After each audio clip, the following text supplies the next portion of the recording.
What's up, soldiers? Chris here, CaribbeanPot.com.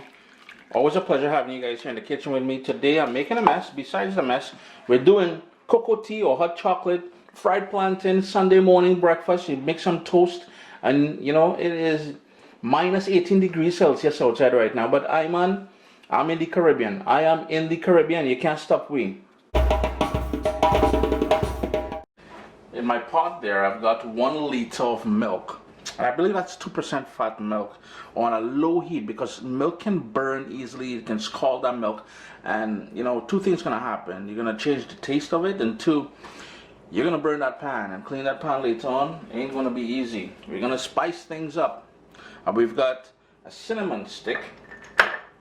We need some cardamom in there. I'm gonna go with 2 of them. Yeah, the shell and everything. Don't worry too much about that. That is gonna give us a ton of flavor. We need bay leaf. And I'm going in with about 2 bay leaves in there. We'll need some freshly grated nutmeg. And freshly grated nutmeg is totally different than the powdered stuff you buy already grated there for you. That's going to give it that pow pow sort of Caribbean niceness. I notice the flavors going in there. Now I'm using milk. And I'm also going to go in with some evaporated milk. And that evaporated milk is going to give it that extra creaminess. Now here's the thing. If you want to do this thing without milk, let's say your body can't process milk, you can do this with 100% coconut milk, which is non-dairy. So if you're trying to go the non-dairy route, coconut milk is the way to go. We're going to start bringing that up to temperature. We want that to get hot until you start seeing the little bubbles on the side. We're not trying to get this rolling, boiling, or anything like that. We're just trying to heat this, and we're going to allow it to steep. The other main ingredient we're going in there with now, that there is cocoa tea, or processed hot cocoa, or cocoa chocolate, or chocolate. So many different names, but if you go into your favorite Caribbean grocery store, you can get that. We're going to grate that, and that is pure 100% niceness there. Now here's an ingredient your granny, your mommy, nobody ever used it. I like going in with a little bit of fresh ground black pepper. That's going to give it a nice little bite. I meant to say the cinnamon is going to give it that bite. You're going to get that sharpness from the grated nutmeg. Now here, all I'm doing now is grating that cocoa or chocolate bar. I'm not sure how they're going to call it in the Caribbean store, and every island have a different name for it, but we want to grate in as much as you like. Here's the thing. You can go dark, and a lot of people like the cocoa tea dark, and then you're going to use quite a bit of this. But I like it where you get a nice balance of color and flavor. So my cocoa tea is not usually as dark as Milo, because I ain't trying to recreate Milo. But we'll need about 2 to 3 tablespoons of this. As it starts coming up to temperature, we're going to go in with all that grated cocoa in there. Then all you would do is whisk that in, and notice the color is going to start changing. I don't know if you guys can see there, because there's quite a bit of bright lights in the kitchen here as I film. You're going to go in with sugar, and you can use, I'm using granulated sugar. You can use sweetened condensed milk. That is typically how we would do it in the Caribbean. Or you can use coconut sugar, you can use brown sugar, you can use raw sugar cane. But the point is, sweeten it to your own liking. I went in there with about 1/3 of a cup of sugar, but that most people will be too sweet. For a lot of people, it won't be sweet enough. So later on, you can adjust it. I'm just going to keep whisking this. If you wanted to add some honey in here, by all means do that. I'm just trying to keep this as basic as I can using the ingredients I have in my cupboards. Oh, I haven't introduced you guys to my sous chef today. My little man, Zaire. Hey, Papito. Nice, he's helping out Daddy in the kitchen today.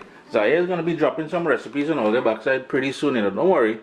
It's all kind of nice, and Zaire coming with soon too. But for now, we're bringing that up to a boil. Simmer. And we're going to let it simmer for about 2 minutes. Then we'll allow it to steep. Papi, we're filming now, man. You gotta fermer la bouche. So we're gonna cut off the tips now. Yeah, what we're doing, we're gonna prep the plantain now. A plantain for frying. So you notice I cut off the 2 tips. I went with my paring knife down the center here. And all I'm doing now is pulling back on the skin there. Yeah, and I know all are watching the dark skin. The darker that is, the sweeter that plantain is going to be, eh? If you know, well, now you know. And all we would do, 1/2 inch pieces. Well, that's more like 1/4 inch. I like 1/4 inch pieces.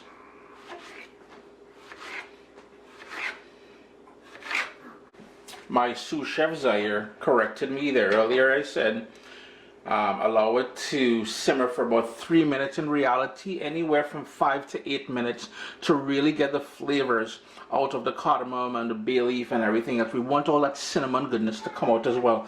So about anywhere from 5 to 8 minutes, you let it simmer. Then you turn the stove off and allow it to do its thing. Quick tip. You can use any sort of frying pan you want for frying plantain. I like using this low side. This thing is very low. It's almost like a crepe pan, because when I start using my fork later on to take it out, you notice the fork is, I don't have to climb in there. And I like using coconut oil, medium flame, and those slices of plantain is just going to go right into that. And you know, it's that simple. If you've never made fried plantain before, you're probably wondering, wait boy, that Caribbean grocery have it nice. Yo, you can make it yourself, you know. You don't need another grocery, the restaurants. Now, I ain't trying to take the business away from the restaurants, because it's COVID times and we have to want to support them. But all I'm saying, you can do it at home as well too. Sunday morning, you're making a quick little breakfast, as I said there. 2 minutes on one side, and I'm going to flip them over. And you notice the lovely golden color we get in there. If you want it cooked more dark, you can certainly do that. I'm going to flip it back one more time after this, so I'll develop more color. And the more color and everything that you get there, the sweeter it's gonna become. Now, here's another tip. Once you take them out, now I'm not going to do it because I'm diabetic. I'm trying to cut back on the amount of sugar that goes into my body. Thus, I won't be drinking too much of that cocoa tea either. What you can do is sprinkle some brown sugar on that. You can sprinkle some cinnamon. Here, man, that is that is Caribbean niceness to the next level. But anyways, you're still frying it off. The other thing I have here is a plate with a piece of paper towel, and as I fish them out of there, boom, onto that plate. I have a nice little color on there, and this is where I said fishing it out later on that shallow, the pan with the shallow sides make it so easy. Onto that paper towel to kind of soak up some of that oil. We ain't trying to overindulge with the oil either. We're already overindulging with the sweet tooth. Next batch is going to go on, and see the underside I was talking about? That is the color there that we're looking for. Good, crisp boy. And ladies and gentlemen, when you buy your jerk chicken, when you buy your curry goat, when you buy your rice and peas, and you want to make your own plantain, because you know the people at the restaurant, they don't only give you 2 little slices. Big man like me, them giving 2 slices of plantain. Give me plantain, man, wash. Go home and make your own plantain, eh? It's real easy. Look at that.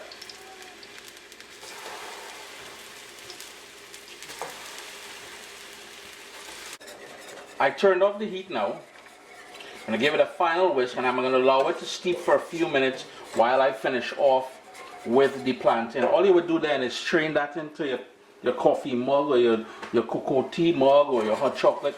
And yeah, what you guys call hot chocolate here in North America and all them here now. Well, I haven't had hot chocolate until you've had cocoa tea. Caribbean cocoa tea. One little tip though. That there, because boiled milk is very, very, very hot. Be careful when you're straining this, alright? But for now, I'm finishing off the plantain. Final batch coming off the stove. Chris here, CaribbeanPot.com. Always a pleasure having you guys here in the kitchen with me. Today we learned, well, you got to still strain off the cocoa tea. You got to strain it because we got all that solids and stuff like that in there. We'll learn how to make fried plantain with cocoa tea, a wonderful little Sunday morning meal with some toast, and you're golden, kind of like the kind of like the plantain that you're seeing here. Always a pleasure having you guys here in the kitchen, yeah. What's up, soldiers? Don't forget to click subscribe. If you've already clicked subscribe, hit that bell notification thing. I want to all you missing out on the new videos, man. Come on, click.